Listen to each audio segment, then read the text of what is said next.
पंजाबी गायक सिद्धू मूसेवाला के हत्याकांड में शामिल आरोपी और गैंगस्टर सचिन बिश्नोई उर्फ सचिन थापन भारत आ ही गया। पिछले साल अगस्त महीने में गैंगस्टर सचिन बिश्नोई को अजरबैजान में पकड़ लिया गया था। स्पेशल सेल मूसेवाला हत्याकांड के एक आरोपी सचिन बिश्नोई उर्फ सचिन थापन को अजरबैजान के बाकू शहर से भारत ले आई है। पुलिस का कहना है कि सचिन बिश्नोई लॉरेंस बिश्नोई गैंग का एक अहम सदस्य है और ये फिरौती वसूलने का भी काम किया करता था। सिद्धू मूसेवाला की हत्या की योजना के बारे में सचिन बिश्नोई को पहले से ही जानकारी थी। हत्याकांड में आरोपी सचिन बिश्नोई और अनमोल बिश्नोई इस वारदात को अंजाम दिए जाने से पहले ही नकली पासपोर्ट के जरिए देश से बाहर निकलकर भागने में कामयाब हो गए थे। वो स्पेशल सेल को मिली है, जिसके तहत सचिन थापन इलियस सचिन बिश्नोई को बाकू अजरबैजान से एक्स्ट्राडाइट करके लाया गया है।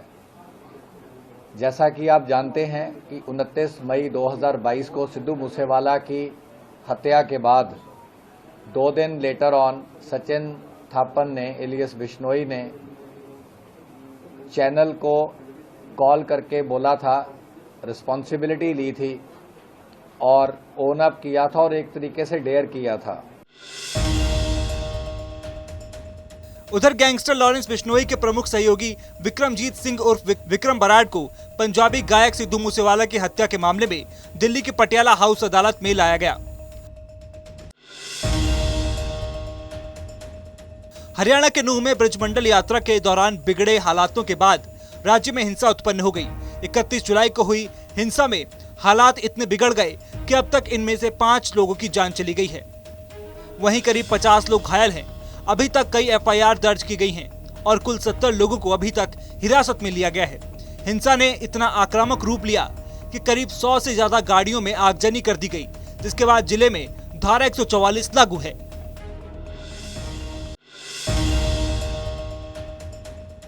हिंसा को लेकर हरियाणा में मुख्यमंत्री मनोहर लाल ने गृह मंत्री अनिल विज समेत कई आला अधिकारियों के साथ बैठक की। इस बैठक में मुख्य सचिव संजीव कौशल, मुख्यमंत्री के प्रधान मुख्य सचिव DS ढेसी, मुख्यमंत्री के अतिरिक्त प्रधान सचिव डॉक्टर अमित कुमार अग्रवाल मौजूद रहे। इसके साथ ही पुलिस महानिदेशक PK Agarwal, ADGP CID Alok Mittal virtual तौर पर बैठक में जुड़े। नूंह में पैदा हुई स्थिति को लेकर नूंह में जो कुछ हुआ वो दुर्भाग्यपूर्ण है। CM मनोहर ने कहा, घटना का पता लगते ही वरिष्ठ पुलिस अधिकारी और प्रशासन को तुरंत भेजा गया। वहीं पूरी घटना को उन्होंने सुनियोजित और षड्यंत्र करार दिया और कहा किसी भी उपद्रवी को बख्शा नहीं जाएगा। कल जो 31 तारीख को नूंह में घटना हुई, बहुत ही एक दुर्भाग्यपूर्ण घटना है। इस घटना के होते ही जब हमको पता लगा तो हमने अपने पुलिस के सब उच्च अधिकारियों को, DGP साहब, ADG CID, ADGP law and order और अन्य आसपास के जिलों से भी पुलिस फोर्स को तुरंत वहाँ रवाना किया। दोपहर 2 बजे के आसपास की ये घटनाएं हैं। घटना इस प्रकार हुई कि वहाँ समाज की एक यात्रा जो हर वर्ष निकलती थी उसका आयोजन किया जा रहा था और कुछ लोगों ने एक षड्यंत्र रच करके उस यात्रा पर आक्रमण करना शुरू किया। नूंह में हुई 2 गुटों के बीच झड़प को लेकर दोनों गुटों के बीच कैंप कार्यालय में पीस बैठक की गई। नूंह के DC प्रशांत पवार ने कहा कि धारा 144 लागू कर दी गई है, कर्फ्यू लगा हुआ है। अर्धसैनिक बलों की 20 कंपनियां जिले में तैनात हैं और राज्य के वरिष्ठ अधिकारी भी यहां मौजूद हैं। उन्होंने कहा कि जिले को सब सेक्टर में बांटा गया है। पुलिस और मजिस्ट्रेट की संयुक्त टीमें बनाई गई हैं।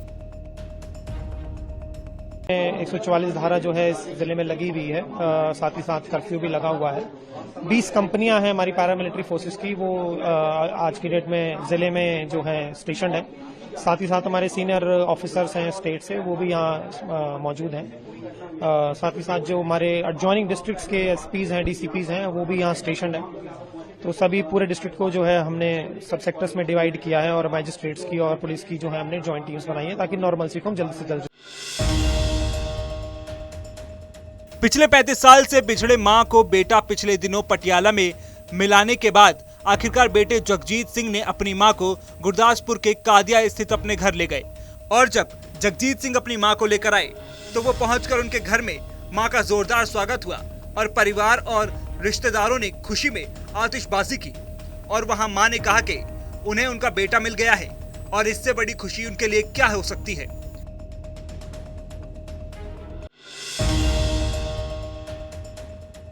पंजाब के कई जिलों में एनआईए की रेड की गई। मामले में खालिस्तानी आतंकियों गैंगस्टर नेक्सस समेत टेरर फंडिंग एंगल से भी जांच की जा रही है।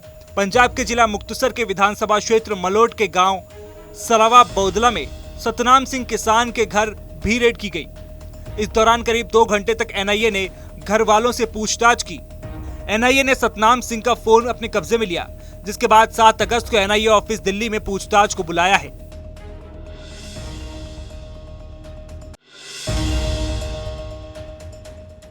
दिल्ली सेवा बिल लोकसभा में पेश हो गया है।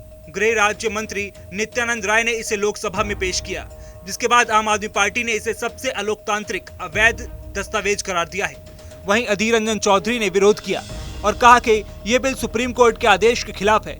लेकिन इस सब के बीच नवीन पटनायक की अगुवाई वाली बीजेडी बिल को लेकर केंद्र सरकार का समर्थन करेगी।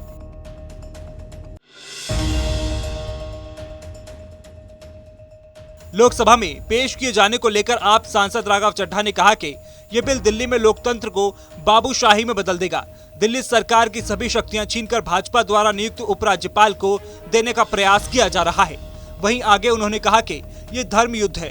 धर्म, अच्छाई और सच्चाई हमारे साथ है। बुराई, झूठ और असत्य बीजेपी के खेमे में है। जीतेंगे हम और अधर्म की हार होगी। देखिए, राज्यसभा की जहाँ तक बात है, जब राज्यसभा के भीतर इस बिल को पेश किया जाएगा उस समय आंकड़ों की चर्चा करना मुझे लगता है उचित रहेगा। कौन सी पार्टी क्या मत लेती है, कौन सी पार्टी संविधान को बचाने के लिए सामने आती है, वो फैसला वो जब फैसला लिया जाएगा पार्टियों द्वारा उस समय मेरे ख्याल से विस्तार से चर्चा करना उचित रहेगा।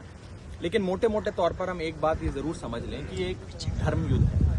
धर्म हमारे साथ है, सच्चाई हमारे साथ है, अच्छाई हमारे साथ है। बुराई, झूठ, असत्य और अधर्म भाजपा के खेमे में है। इसलिए जीतेंगे हम और अधर्म की हार होगी। लेकिन एक महत्वपूर्ण चीज मैं आपको कह दूं, मैं आज आपके माध्यम से भाजपा के सांसदों को भी अपील करना चाहता हूं कि आप सब भी संविधान की शपथ लेकर आज संसद भवन के भीतर बैठे हैं।